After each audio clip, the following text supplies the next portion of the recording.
মেঘালয় শব্দের অর্থই হল মেঘের আবাস। এই রাজ্যের ইস্ট খাসি হিল জেলার একটি ছোট্ট গ্রাম মাও লিয়ং।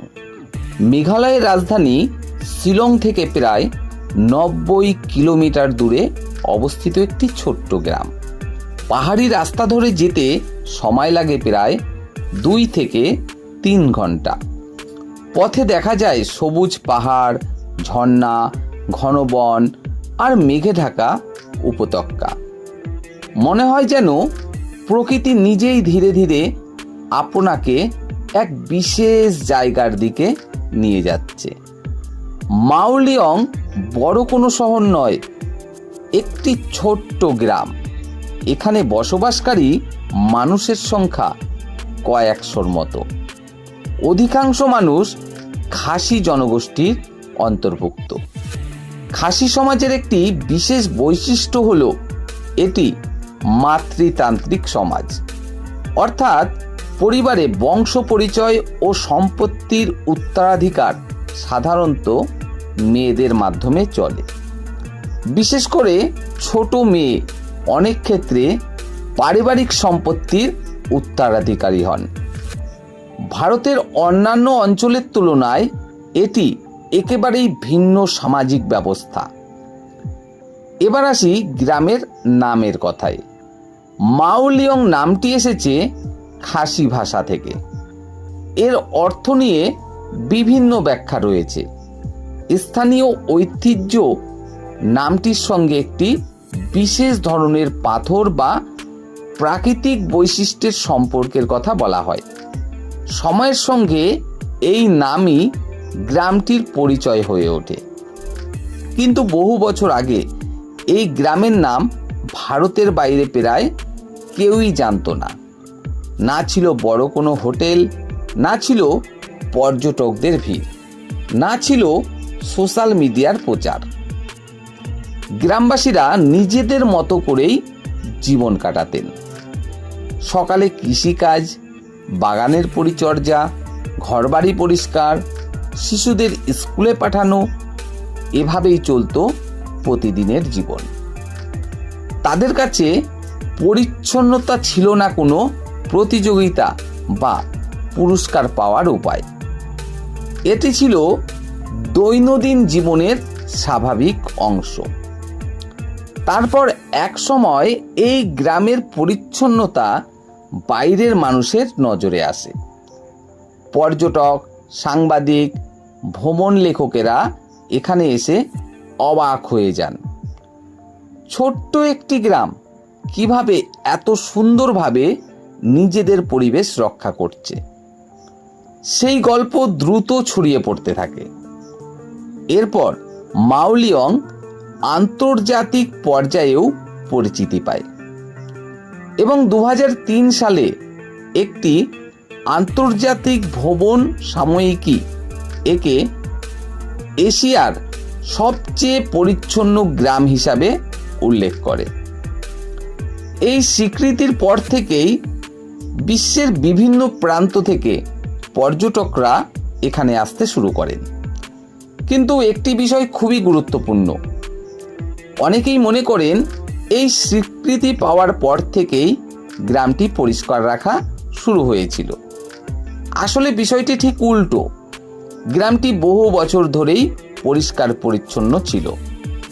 আন্তর্জাতিক স্বীকৃতি শুধু সেই কাজটিকে বিশ্বের সামনে তুলে ধরে। আজও মাও লিয়ংয়ের মানুষ বিশ্বাস করেন পরিচ্ছন্ন পরিবেশ শুধু সৌন্দর্য বাড়ায় না, এটি মানুষের স্বাস্থ্য, সম্মান ও ভবিষ্যৎ রক্ষা করে। এই বিশ্বাস তাদের জীবনযাত্রার অংশ হয়ে গেছে। কিন্তু প্রশ্ন হলো, একটি পুরো গ্রামের মানুষকে একই অভ্যাসে অভ্যস্ত করা কিভাবে সম্ভব হলো? শিশুরা কিভাবে ছোটবেলা থেকেই পরিচ্ছন্নতার শিক্ষা পায়? রাস্তার পাশে বাঁশের ডাস্টবিন কেন রাখা হয়? প্লাস্টিক ব্যবহারে কেন এত সতর্কতা?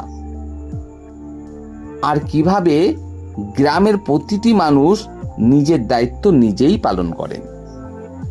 এই প্রশ্নগুলির উত্তরই রয়েছে মাওলিয়ংয়ের সবচেয়ে অনুপ্রেরণাদায়ক অধ্যায়ে। পরবর্তী অধ্যায়ে আমরা জানব কিভাবে এই ছোট্ট গ্রামটি পরিচ্ছন্নতার এক অনন্য মডেল তৈরি করলো, যা আজ বিশ্বের বহু মানুষের কাছে অনুসরণীয়। আপনি একবার কল্পনা করুন, আপনি একটি ছোট্ট গ্রামের সরু রাস্তা ধরে হাঁটছেন। চারপাশে সবুজ গাছপালা, রঙিন ফুলে ভরা ছোট্ট ছোট্ট বাগান, আর এমন পরিষ্কার রাস্তা যে মনে হবে কয়েক মিনিট আগেই কেউ ঝাড়ু দিয়েছে। কিন্তু আশ্চর্যের বিষয় হলো, এখানে সারাদিন সরকারি পরিচ্ছন্ন কর্মীরা ঘুরে বেড়ান না। তাহলে এই কাজটা করেন কে? এর উত্তর খুবই সহজ, এই গ্রামের প্রতিটি মানুষ। মাওলিয়ংয়ের সবচেয়ে বড় শক্তি কোনো আধুনিক প্রযুক্তি নয়, কোনো বড় বাজেটও নয়। তাদের সবচেয়ে বড় শক্তি হলো সম্মিলিত দায়িত্ববোধ। এখানেও কেউ মনে করেন না রাস্তা পরিষ্কার রাখা শুধু সরকারের কাজ। তারা বিশ্বাস করেন গ্রাম আমার, তাই পরিষ্কার রাখার দায়িত্বও আমার। এই চিন্তাধারাই বদলে দিয়েছে পুরো গ্রামের চেহারা। সকালের সূর্য ওঠার পর অনেকে তাদের বাড়ির আশপাশ পরিষ্কার করেন। শুধু নিজের উঠোন নয়, বাড়ির সামনে থাকা রাস্তার অংশটুকু ঝাড়ু দেওয়া হয়। এখানে পরিচ্ছন্নতা কোনো বিশেষ দিনের কাজ নয়, এটি প্রতিদিনের অভ্যাস। আপনি যদি গ্রামের ভেতর হাঁটেন, দেখবেন রাস্তার পাশে বাঁশ দিয়ে তৈরি ছোট ছোট ডাস্টবিন রাখা রয়েছে। এই ডাস্টবিনগুলো গ্রামের মানুষ নিজেরাই তৈরি করেন। প্লাস্টিকের বদলে বাঁশ ব্যবহার করার কারণও রয়েছে। বাঁশ স্থানীয়ভাবে সহজলভ্য, পরিবেশ বান্ধব এবং প্রাকৃতিকভাবে নষ্ট হয়ে যায়, ফলে অতিরিক্ত প্লাস্টিক বর্জ্য তৈরি হয় না। গ্রামের আরেকটি গুরুত্বপূর্ণ নিয়ম হলো, যেখানে সেখানে ময়লা ফেলা সম্পূর্ণ নিরুৎসাহিত করা হয়। তবে এখানে শাস্তির ভয় দেখিয়ে মানুষকে সচেতন করা হয় না, বরং ছোটবেলা থেকেই শিশুদের শেখানো হয় যে পরিবেশ তোমাকে বাঁচিয়ে রাখে, তাকে নোংরা করার অধিকার তোমার নেই। এই শিক্ষা বইয়ের পাতায় সীমাবদ্ধ নয়, বাড়িতে, স্কুলে, সমাজে সব জায়গায় একই মূল্যবোধ শেখানো হয়। ফলে পরিচ্ছন্নতা এখানে নিয়ম নয়, বরং সংস্কৃতি। আর এই কারণেই বাইরের কেউ এসে যদি অসাবধানতাবশত ময়লা ফেলেন, অনেক সময় গ্রামের মানুষ ভদ্রভাবে তাকে ডাস্টবিন দেখিয়ে দেন। কেউ অপমান করেন না, কেউ ঝগড়াও করেন না, কারণ তারা জানেন সচেতনতা রাগ দিয়ে নয়, আচরণ দিয়ে ছড়ায়। এখানে আরেকটি বিষয় খুবই গুরুত্বপূর্ণ, গ্রামের মানুষ বর্জ্য আলাদা করার চেষ্টাও করেন।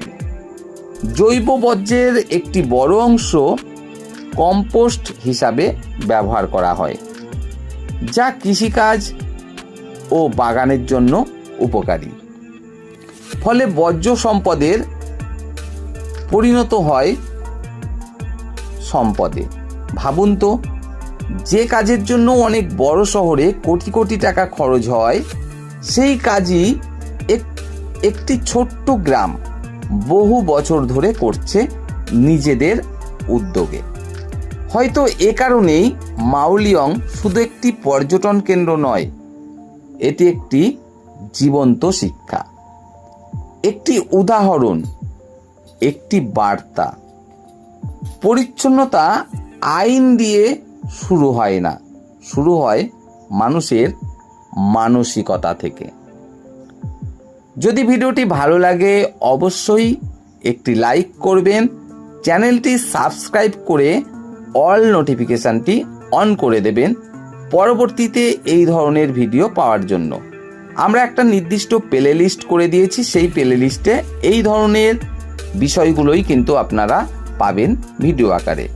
অন্যান্য বন্ধুদের জন্য অবশ্যই ভিডিওটি শেয়ার করার অনুরোধ রইল আপনাদের কাছে। ভালো থাকবেন, সুস্থ থাকবেন।